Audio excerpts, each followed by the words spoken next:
Bem-vindos à nossa aula sobre gravidez na adolescência. Lógico que em outras aulas nós falamos sobre prevenção de gravidez nessa fase de vida dos adolescentes. Porém, é muito importante a gente falar um pouco sobre o que fazer se acontecer. Pode acontecer, mesmo que às vezes você ache, na minha casa nunca vai acontecer. Se acontecer, o que fazer? Carol, seja bem-vinda a mais uma aula. Você é a Carol, ginecologista, Carolina, ginecologista. Vamos falar um pouquinho sobre a gravidez na adolescência. Entender quais são os riscos, se esse corpo é diferente, o que envolve essa gravidez na adolescência? É uma gravidez complicada, digamos assim, porque dependendo da idade, né, que a paciente vai engravida, é um corpo ainda muito imaturo. Então, é um útero imaturo, às vezes ele não teve o crescimento ainda possível, ele não atingiu o tamanho que precisava. Às vezes a paciente é pequenininha ainda, ela não teve o estirão completo. Então, tem várias coisas que podem estar envolvidas ali nessa gravidez que não tem muito o que fazer. Porque já engravidou, não é alguma coisa que vai tomar remédio, nada. Mas a gente vê bastante complicação. Parto prematuro, porque o útero não vai mais do que aquilo. O parto é difícil, porque às vezes é uma paciente muito pequenininha ainda. E aí a gente já fica pensando, mas já vai fazer uma cesárea numa paciente muito novinha, mas às vezes não tem muito o que fazer, às vezes a bacia ainda é pequena, a paciente não tem o desenvolvimento completo, maturidade completa para isso. Então é uma gravidez complicada, digamos assim, não por alguns riscos que são comuns. Qual que é o primeiro passo que a família deve fazer a partir do momento que descobre essa gravidez? Provavelmente já vai descobrir um pouco mais para frente, porque geralmente essa adolescente vai tentar esconder, acredito, né, por um período, mas a família desconfiou ou teve a certeza. O que fazer? Procura ginecologista, procura outro profissional? O que essa menina precisa nesse momento? Bom, primeira coisa, assim, marcar a ginecologista é o primeiro passo, mas eu acho que antes disso é o acolhimento. Porque já está feito. Não adianta ficar martelando que não era para ter feito. Aconteceu, ok, respira fundo, acolhe essa menina, que ela também está desesperada, ela também não sabe o que vai acontecer e ela não sabe o que fazer. E aí, marcar o ginecologista para iniciar o pré-natal, para a gente fazer os exames que devem ser feitos nesse começo da gravidez, mas geralmente elas chegam ali com 4, 5 meses. Mas eu acho que antes de tudo é o acolhimento, porque é uma fase bem difícil. Eu pego, às vezes, paciente que vem escondido, adolescente com muito moletom. A gente brinca assim, fica de moletom no quarto fechado. Mas isso é uma coisa que tem que reparar. Tá calor, tá 40 graus e tá de moletom. Então, a gente precisa identificar alguns sinais. Tá mais quieta, tá mais reclusa, só fica no quarto, não, sabe, tranca a porta do banho. Então, a gente precisa entender esses sinais mais para acolher essa menina e para que ela venha para consulta um pouco mais tranquila para a gente dar sequência naquilo. Já tá feito, né? Então, a partir de agora é tentar... Não adianta brigar, espernear, já engravidou.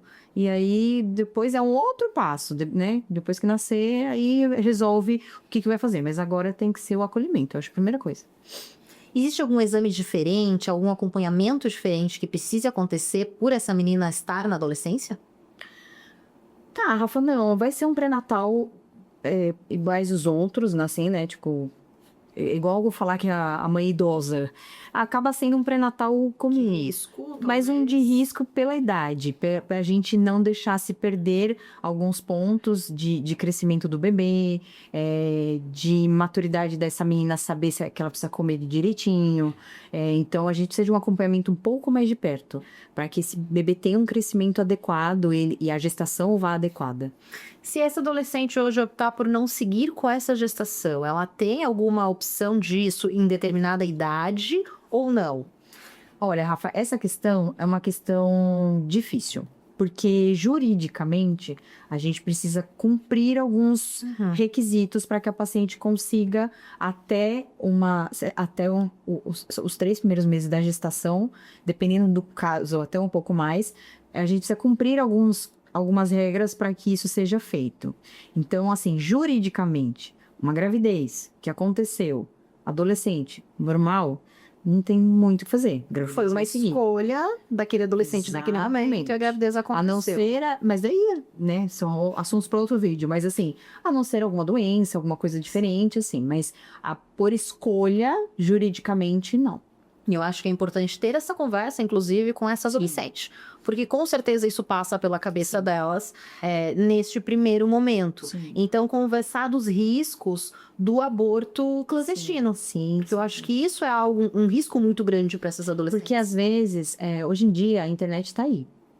E os adolescentes têm né? Hoje em dia, todo adolescente tem o celular na mão, com o cartão do pai ali.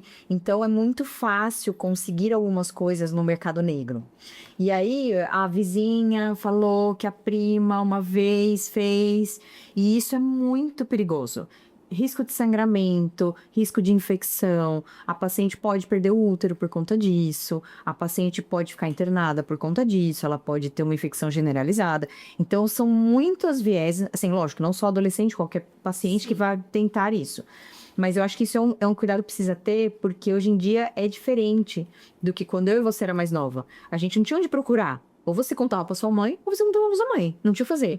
Agora ela tem a internet, ela tem acesso ilimitado, ela tem as amigas, ela tem vídeo no YouTube, ela tem tutoriais no YouTube. Então a gente precisa tomar muito cuidado e essa paciente tem que entender que ela pode morrer por um aborto clandestino. De novo, né, o acolhimento. Então, os pais estarem ali atentos, perceber que existe uma mudança, se desconfiou de uma gestação, acolher, conversar, entender e deixar muito claro. Né? Acho que a gente tem que tirar um pouco de cima do acolhimento. As pessoas acham que acolher é você ficar assim, ai, filhinha. Não é isso. O acolhimento é entender que aquilo está feito e vamos dar o melhor para você. Depois ela já entendeu que a vida dela vai mudar, ela já entendeu que deu ruim, entendeu? Então, assim, o acolhimento não é você ficar, ai, filha, que bom. E Não nem é achar isso, que tá tudo lindo e maravilhoso. Eu acho que o pai é romantizar. pode também descabelar, chorar, gritar. Sim, mas não adianta transferir esse estresse para adolescente. Gente, ela tá desesperada. Se você tá desesperada meio. Entendeu? Então, eu acho que o acolhimento a gente tem que tirar um pouco dessa romantização, dá a impressão que você vai assim, ai, filha, que bom. Não é. Mas eu acho que virar o caos só piora. Sim, até pra saúde do próprio bebê. Sim, que daí vai atrasando mais ainda o pré-natal, você não sabe se aquela criança tá bem, se a adolescente tá bem. Então, porque gravidez a gente sabe que pode parecer tudo lindo, mas a gravidez vai de 0 a 100 segundos. Então, mesmo para uma paciente adolescente, ela pode ter riscos das gravidezes de qualquer idade. Então, a gente precisa, o quanto antes, fazer essa paciente e a família entender que o pré-natal tem que seguir. Todo mundo é desesperado, não. A gente tem que entender se tá tudo bem, entendeu? Carol, quais são os maiores mitos da gravidez na adolescência? Mitos...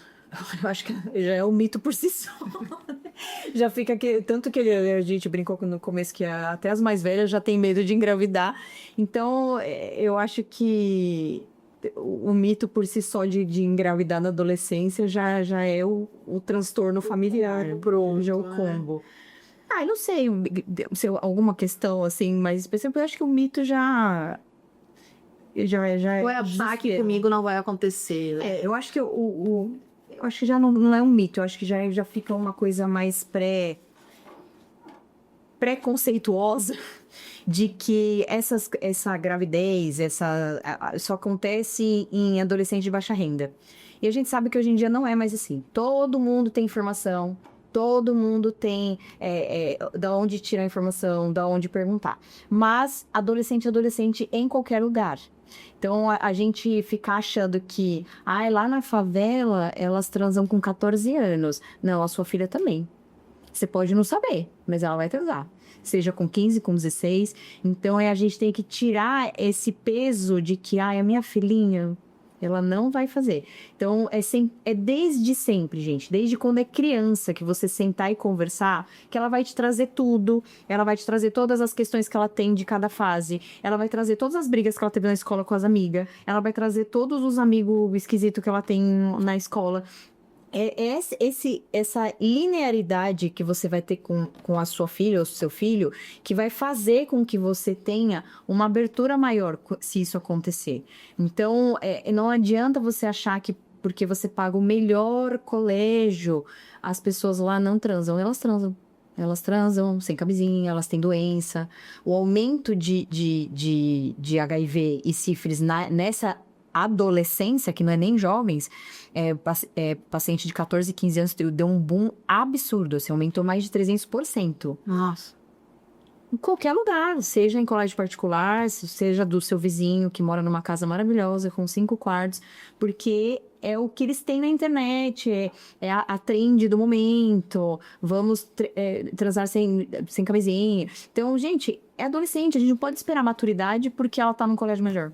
Então, é entender que não existe mais ambiente. A gente tem que entender que eles são adolescentes, e ponto. Da onde eles estiverem inseridos, Os hormônios são os mesmos. são os mesmos. E aí me traz agora a sua percepção como ginecologista no atendimento dessas adolescentes gestantes. Como você percebe essa gestante de forma geral, assim, culpa, medo, se ela consegue acolher essa gestação? Qual a sua percepção? Eu acho que de início é o medo e a culpa. A vergonha, entendeu? É a vergonha. Não é nem culpa, eu acho que é mais a vergonha de todo mundo for sabendo, aí a mãe já não sei o que, as vizinhas, aí ela já vem acuada, ela não sabe o que vai acontecer, então esse ecoamento que elas chegam na consulta dá até dor, é desesperador, assim, que você tenta fazer com que ela vá respirando fundo e que aquilo vai ter jeito, sabe? Então é a vergonha, muitas vezes às vezes a família até acolheu direitinho, mas a família do parceiro não. Então daí Não tem um parceiro. ou não tem um parceiro, ou às vezes a família, ouviu várias coisas, ou já foi jogado para ela uma responsabilidade que era só dela. Então, o primeiro atendimento é bem difícil, a gente ir tirando ela desse casulinho ali e fazendo ela entender que calma, vai dar jeito, vamos caminhando, entendeu? Elas vão. E é engraçado que as pacientes adolescentes que eu já atendi ao longo da vida, elas vão. O afloramento é tão rápido que parece que a maternidade faz assim. Elas no começo elas estão tão assim, meu Deus, o que eu fiz aí agora? A minha mãe, nanana, e de repente vai. É maternidade, entendeu? É hormonal. Seja com 14, com 15, 16, aquilo vem. E aí, ao longo do caminho, elas já fizeram, já tomaram, entendeu? Elas vão tomando a rédea da situação. É engraçado que quando a gente atende uma adolescente, por qualquer motivo, viu, doutora, não toma anticoncepcional e encontra as cartelas lá jogadas. A adolescente que vai virar mãe, ela entendeu que ela tem que tomar vitamina, que ela tem que fazer os exames, que ela vai colher os exames, se ela tem medo de agulha, ela vai colher do mesmo jeito. Então, é engraçado que o aflorar delas é muito rápido, assim. Mas no começo é difícil. Com certeza. Até pra gente abordar é difícil, tadinhas. Porque elas vêm cheias de coisa na cabeça. Mas depois elas vão super bem, assim. Com o acolhimento certo, elas vão bem. Eu vou aproveitar, então, nesse vídeo para trazer um pouquinho da visão da Aline, que é psicóloga. Então, a gente vai mostrar um pouquinho do trecho da nossa conversa com ela e já voltamos. Eu vou continuar. Que vai aparecer o vídeo que eu gravei hoje de manhã lá, né? Daí a gente vai... Tipo, queixa Aline que eu imaginei que fosse... Falei assim, gente, que moderno, né? Linkei lá, porque eu já fiz hoje uma conversa lá, cresci nós no mesmo dia. Aí agora a gente volta aqui, vamos lá. Bom, eu acho que a conversa toda, né, é isso, é o acolhimento. E eu acho que além do acolher esta menina, nós precisamos falar da responsabilidade do menino em relação a essa gestação. Não foi feito sozinho esse bebê, sim. Então existe um menino, por mais que esse casal não permaneça junto, porque eu acho que isso também é importante, né? A obrigação do casal permanecer junto pós uma gestação pode ter um peso emocional muito maior mas ambos são pais. Sim. Então, a responsabilidade precisa vir para o menino também. Então, cabe aí sim aos pais orientar esse menino de. Não precisa necessariamente ir junto na consulta ginecológica, porque a menina dele quer isso. Mas ele também precisa participar do processo. Sim. Não é assim, tipo, nossa, ele tinha uma namoradinha, engravidou. E aquilo ficou lá longe, ele continuou fazendo tudo que ele quer. Não que ele não vá fazer, mas ele tem que participar do processo. Sim. A vida mudou, você é pai. Você tem uma Entendeu? responsabilidade. Sim. Você tem uma criança que é sua Eu responsabilidade. acho que tem que trazer isso pra dentro, mesmo. Que nem você falou, não precisa ir todas as consultas, ficar lá com o adolescente, não é isso. Mas eu acho que trazer uma consulta ou outra, vai fazer ultrassom, precisa fazer tal coisa, é um exame difícil, ela vai passar mal, vai junto, entendeu? Porque, gente, é adolescente, mas eu acho que se ela vai ser forçada a ter uma maturidade, ele também precisa. Sim. Entendeu? Até pra ele entender. Porque senão vai ter 50 filhos espalhados no mundo, porque nunca vai entender. Porque a vida dele não mudou. Ele foi pai, mas alguém se virou. E aí ainda pode existir essa válvula, né? Engravidou, pô, então aqui eu não quero mais, eu vou buscar outra parceira, porque essa aqui tem uma criança agora. Sim. Então, ele trabalhar com maturidade, no sentido de, é isso, agora é um pai, você tem uma responsabilidade, Sim. talvez vocês não fiquem juntos, mas vai ter a responsabilidade que seja financeira, que você então dar um emprego, vai... Que é o que a gente passa, que eu tento passar muito para as meninas que eu atendo, a responsabilidade delas sobre o corpo delas. Que entra um menino também. Porque eu falo para elas, vocês precisam ser donas do corpo de vocês, não vou fazer, não quer. Então, porque a gente ainda tem esse paternalismo, né? Então, mas ele não quis usar preservativo, porque ele falou que não ia sentir nada. Então, eu tento jogar isso para elas, olha, é o seu corpo. Você vai ser mãe, ele vai ser pai, mas é você que tá ali, você que vai parir. Então, a gente precisa também ter esses dois lados, trazer o menino para a responsabilidade de escutar, ó, vamos junto, você precisa ver que ela vai nascer, é um bebê, vai chorar, não precisa morar na mesma casa, isso não precisa disso. Mas ele precisa sentir que alguma coisa ele mudou. E antes disso acontecer, eu jogo a responsabilidade para elas também. Vocês são donos do corpo de vocês. Não vai usar preservativo? Então, não vamos fazer. Porque elas precisam ter isso desde sempre. Sim. Porque senão a gente só começa a ter meu corpo, minhas leis, quando a gente já é mais velha. Aí quando você tem 40 a mais, aí você é dona do seu corpo. Não, elas têm que ser dona do corpo delas lá atrás. É ensinar a falar não. Igual a gente fala lá os módulos iniciais para as crianças pequenininhas. A gente ensina uma criança de 2 a 3 anos a falar não quando a avó vem dar um abraço. Sim. Mas é a avó, mas ela não quer. Então ela pode dizer não. Essa interligação, a gente não pode separar por fases rígidas. Mas lá atrás ela tem que aprender a falar não. Mas ela não tá na adolescência, ela tem que usar anticoncepcional. Não. Ela também tem que continuar dona dela. E ela tem que entender isso, para que ela se torne uma adulta já sabendo disso na adolescência. Mesmo que ela não tenha relação na adolescência. Sim. Mesmo que ela vá ter relação com 25 anos. Que nem tudo é só a relação, né? Exato. É falar não pra tudo. Para um colega abusado, para uma amiga que tá invadindo demais o espaço. Exato. Então eu acho que eu converso muito com ela sobre isso. Algumas vêm bem certinho, assim, passa comigo desde que menstruou, tudo, e vem falar, acho que eu vou ter relação, tudo. Então, porque acho que elas já estão tão acostumadas comigo, e aí elas vêm falar. Então, eu falo muito isso pra elas. Então, assim, porque a gente tem que entender que a adolescência é a fase de grupo, gente. É a fase do pertencimento. Então, a gente tá olhando adultos, mas eles não são adultos. Eles têm uma cabeça de adolescente. Então, a gente tem que ir aos pouquinhos e continuando essa construção. E pro menino também. Opa, essa daqui falou não. Então, ele já tem que entender. Porque daí vai ser aquele adulto que, não falaram não pra mim na adolescência. Você é adulto, vai falar não. Então, a gente tem que entender que a construção disso é muito linear. Ela não pode ser quebrada por fases. Porque a paciente tem que entender que ela também tem as responsabilidades dela, o menino também tem que entender. Se acontecer, os dois vão ter que caminhar meio junto ali para entender o que aconteceu. E se for antes, todo mundo tem que saber o papel de todo mundo ali num relacionamento, numa relação, não importa se você se namora ou não. Então, eu acho que isso é o mais importante.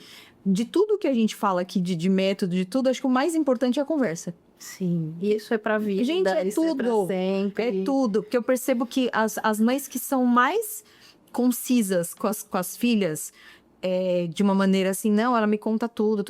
Não, assim, não é que não tem problema, adolescente é adolescente, mas vem na consulta, tira dúvida, tem isso, tem aquilo, ela me falou isso, ela me falou É aquilo. porque flui as conversas, né? Não Sim. fica uma dúvida, porque às vezes na cabecinha do adolescente é algo simples, mas que vai remoendo e vai virando algo muito Sim, grande. sim, sim, Se ela sim. tem essa comunicação com a mãe desde novinha, porque também não adianta não ter uma comunicação a vida inteira, e aí chegar com 14 anos pra estar assim, você vai Senta aqui, você vai transar, vou te explicar. Não vai acontecer. Não adianta. Mas vai existir essa tira dúvida ali, ó, então vamos marcar consulta. Então, funciona melhor quando tem essa. Sem você perder o papel de mãe e pai. Sim, Porque, assim, não é. Já peguei também mães muito infantilizadas. Não é assim que você vai atingir a sua filha. Não é sendo infantilizada e conversando de igual para igual para ela que você vai ter esse caminho aberto. Não é assim que funciona. Eu brinco muito que a gente não pode ser amigo dos filhos. A gente é pai e mãe. Sim. Assim, pode existir uma amizade dentro da maternidade. Sim, da você vai maternidade. rir quando ela sair te contar que aconteceu. Agora, você não pode ser amigo só do seu filho. É, porque, gente, a dinâmica também não funciona. Fica disfuncional, você não consegue orientar a adolescente, a mãe não contribui, porque ela tá outra adolescente na consulta.